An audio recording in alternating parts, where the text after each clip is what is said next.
got a chance to see the series finale of Superman and Lois. That was season 4. Let's talk about it right now.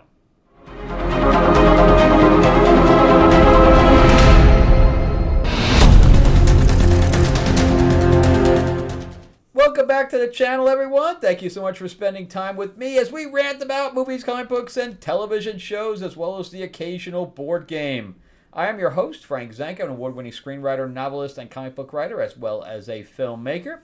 And yeah, let's talk about Superman and Lois. I absolutely loved the series. I think it was cast extremely well. I thought they did a good job with everybody's character, a bunch of different arcs. I am going to go into some spoilers here. So if you haven't seen the series, I definitely suggest watching it. If you are a fan of Superman in general, I think this is an amazing rendition of the Superman lore. In the comics, when they introduced Jonathan Kent as Superman's son, Dan Jurgens did an amazing job, and it was evident from Dan Jurgens is just an amazing writer when it comes to Superman. He's one of the best, as far as I know. He just really gets it.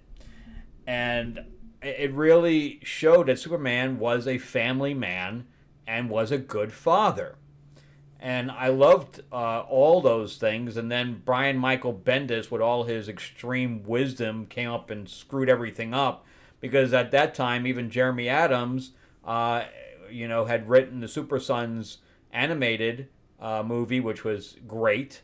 And in fact, if you're a fan of Jeremy Adams, he is going to be on the show on Friday. So definitely check out. I'll put a link in the description below for upcoming. It's going to be a live stream, so you're going to be able to come in and ask questions and stuff like that as well. And I'm going to have other creators on, independent creators on as well. But anyway, so Brian Michael Bendis screwed all that up. So Super Sons was gone because now he and Damian were different ages. It just messed everything up. It was the most insane thing. And of course, then they changed to, his sexuality, and they just massacred that character from what we were doing with Dan Jurgens, where he was an innocence and all this stuff. They just took it to the nth degree. But one thing that Jurgens did show was that we could do Superman as a family man, and it worked. And I think that Greg Berlanti ended up taking that and running with it. Of course, Berlanti also works with Jeff Johns. I don't know if I think Jeff Johns had some influence here, but I don't see his name anywhere near any of the credits. I thought this show had a lot of heart. And again, what they did was they took two. They gave them twins. But I'm not sure why, except for the fact that they could have the two boys feed off one another, where they could have their own storylines, and not introduce a female have to be the girlfriend 100% of the time. And then bringing in Steel and his daughter, all really good stuff. It definitely created just an amazing family environment. And Emmanuelle, I can't even say her name, Shakri. I remember her from 24. So she's always been hot as far as I'm concerned. But yeah, and then I don't understand that the whole thing with Kyle and Lana. They took that in some weird directions. That really weird direct. I guess they needed them doing something. They made her the mayor. And then, the divorce, and then the cheating, and then he ended up with Chrissy and getting her pregnant. I'm like, what the hell? And, Chrissy, as far as I'm concerned, he went in the wrong direction. And then I forgot what's the name of... Well, first of all, this had pretty much the worst Lex Luthor that we've ever cast. So I do have a caveat in there, because Lex is just not very good. He just doesn't... they introduce him... Maybe if they introduced him in the suit, like suit and tie when he got out of prison, but making him look like a biker right off the bat and giving him this brash and whatever else type of thing, I don't think it really worked for anything. He came off like a biker. He didn't come off like the sophisticated brain person that Lex Luthor is always portrayed as, and instead we have, this just really weird Lex Luthor who looked like he was more of Sons of Anarchy than anything else. And then his assistant, which I don't know if I'm going to get her name right at all. I don't know if this is her right name. But she was in Kung Fu, and I thought she was great in Kung Fu. Here, she's more relegated to a non-interesting character. I'm not sure if this is her name. Emily Fan is Leia Wong. I'm not sure if that's really the right actress, but anyway, she was definitely she played the villain in Kung Fu, and I always like how the CW ends up taking, actors from their other shows and then bringing him on, because I think that even Tyler Hoechlin, he's from another CW show. So good for them to saying, hey, I like working with you, or you worked very well. Let's bring you on to the next show. I kind of like that. And I heard that now he's kind of pining for playing Batman in the DCU under Gunn. Dylan Walsh, I thought did a good job as General Lane.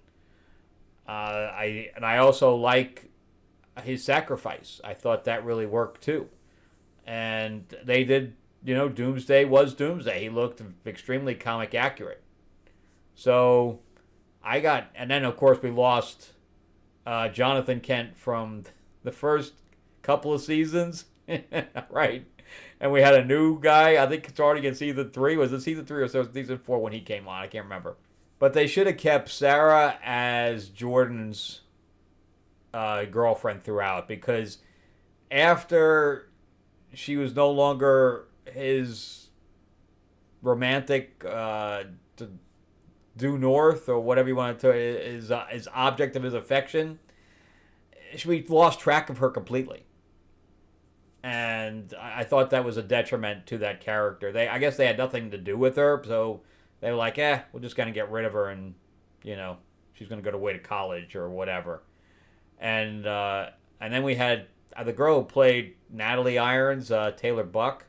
I thought she did a really good job too, and I really wish that we had more with her being a superhero. We really didn't get to see much of her at all. I've got the name of her character, but or her superhero name character, but I liked her a lot, and I thought the relationship that she developed with Sam Lane, I liked all that, and I liked how how Doomsday was basically gave up at the end. I thought that was very interesting as well. Before we continue, though, I just wanted to jump into my own comics. So remember, that I'm a comic writer myself, and this is Destiny Aurora, which is my sci-fi series based on my 4-novel series. It's also on Audible, and they're also on Amazon. If you want to get it, I also sign them if you go direct, so you can go into the comments section. But this is an amazing sci-fi series with a lot of little twists and turns and stuff like that. And then my vampire mob set in 1950s Hollywood. I have 2 double-sized issues called Lords of L.A. It is basically The Godfather meets True Blood. And this one's more adult. The other one you can read to your kids, but this one's definitely more adult. But that's issue 1. And then issue 2, I have a bunch of different covers. It's Lords of L.A., the Katana cover, the Maryland cover, since it takes place in the 50s. Maryland's actually in it. You can see the Nosferatu shadow in the back there. I thought that was pretty cool. And then we have the Were Panther cover with Helene in the cover. I also have, or in the foreground. I also have this as a nude. This is the Samurai cover, and then the Helene cover here. Plus, I did hook up with Moonstone Books, who's doing a 90th, I think it's either 89th or 90th anniversary anthology for Green Hornet. This is not it. It's going to be a hardcover. It's being written right now, but we are launching in 2 weeks. It's going to be on the 30th. It's going to be on Kickstarter. You can go to greenhornetnoir.com or click and link the description below if that doesn't work. Because in some, I don't know why, but I bought the thing through GoDaddy, but for some reason some of the browsers doesn't work on. But anyway, so here's Timothy Zahn, who is going to be the head writer on the anthology. He created Thrawn for Star Wars. There's also Kevin J. Anderson, who did some of the Dune books. He also wrote for Star Wars as well. Yeah, it's going to be a lot of good guys, a lot of good writers. Not only guys, there's also females as well. Across the board, full diversity of writers, that's for sure. But definitely check that out. It's going to be amazing. We're already up to 250 people following the project right now, so definitely jump in there. Again, it's greenhornetnoir.com or description in the link below. And there's a little video on there, has a full list of the writers on the page and the whole bit, and you just click to get notified.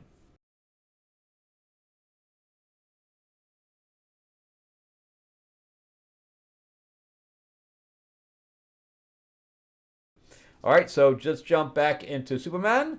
So I like the costume here for the most part. I think the costume here actually looks better than the movie costume. I would have liked to have seen the trunks on this one to see how, because he actually they had a back in time like flashback, and they had the trunks. I thought it looked pretty good. So definitely the costumer on this did a better job than in the movie. Because the movie costume just looks horrific. But I thought that the whole cast, of course, I've been a fan of Bitsy Turlock for a while. That's how she's called on set, Elizabeth Turlock. I've been a fan of her since Grimm. I thought she was great in Grimm. She's trying to be Catwoman, though. I think she's a little too old for Catwoman. But I think, yeah, overall the cast is really, really good outside of Lex. Lex looks better when he's completely shaved and stuff like that. I wish they had changed the armor to the green and purple armor at the end there. And also the ending, I'm surprised they took it in the direction that they did, where like the last 15 minutes it says it's all big voiceover with everything that's happens to him and to the point where he dies. I don't know. I don't know why they decided to take it in that direction. And here's Lois dying, and here's him dying, and here's the kids growing up, and here's the kids with the family. I didn't need to see any of that. So Lex gets beat in the last episode 15 minutes before the end of the show. And then they decide to take this really weird direction. And then they have Lois, standing out there in this, prom dress. Just none of that worked for me. I don't know why they decided to go there. But as far as Berlanti's concerned, at least Berlanti didn't have his hands all over this like he did in Supergirl, or whatever the decision maker was on Supergirl, because by the end, Supergirl got unwatchable. I mean, it was so bad that I could barely stomach it.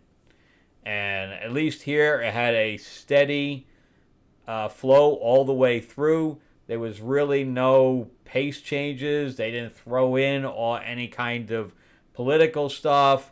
It stayed as it was from the beginning all the way to the end, and the characters stayed true to themselves, which I really enjoyed. And I like the fact that they said, you can't do it on your own. And he's like, I'm supposed to protect my kids. And they were like, yes, but without your kids, you're not going to be around to protect them. And I liked all of that. I thought that was some really good stuff there. I also don't think they needed to give Lois cancer. There's a bunch of B story plots they put in that I could have done without. Of course, I understand that doing that got her involved with Mannheim's wife, which was a whole storyline. And then, of course, Mannheim was, again, introduced here in multiple times. So, yeah. And I do like that, he forgave Lex at the end. But again, that was when he was dying, so I don't know, man. That was all. That last 15 minutes was really weird. I think it jumped the shark a little bit there. But overall, an amazing series. I really, really enjoyed it, and I thought that this is one of the better versions of Superman to ever hit the screen. As much as Cavill is well liked, he just didn't embody Superman, and that was more the writing's problem than his own, as far as his acting was concerned, because he was told to play it darker. And he even said it himself that he was looking forward, before he was fired, to playing a more hopeful Superman, but he never got a chance to do that. And where Tyler Hoechlin, that's what he got. He got to play the version of Superman that Cavill wanted to play. And again, it's unfortunate that he wasn't able to do that. But yeah, if you haven't seen it and you're a fan of Superman, I definitely suggest watching it. For me, this is like an 8.5 out of 10 series. Again, I really recommend it. And yeah, that's it for me. I appreciate you guys watching. Remember, give me a like, give me a thumbs up if you can. And if you can, subscribe to the channel, please do. Ring that bell, ding, ding. It is free. And yeah, remember too that we're going to be launching Green Hornet, the Green Hornet anthology, for the anniversary. And click the link below or go to greenhornetnoir.com. Thanks for watching, guys, and I will see you on the next episode. Have an awesome week.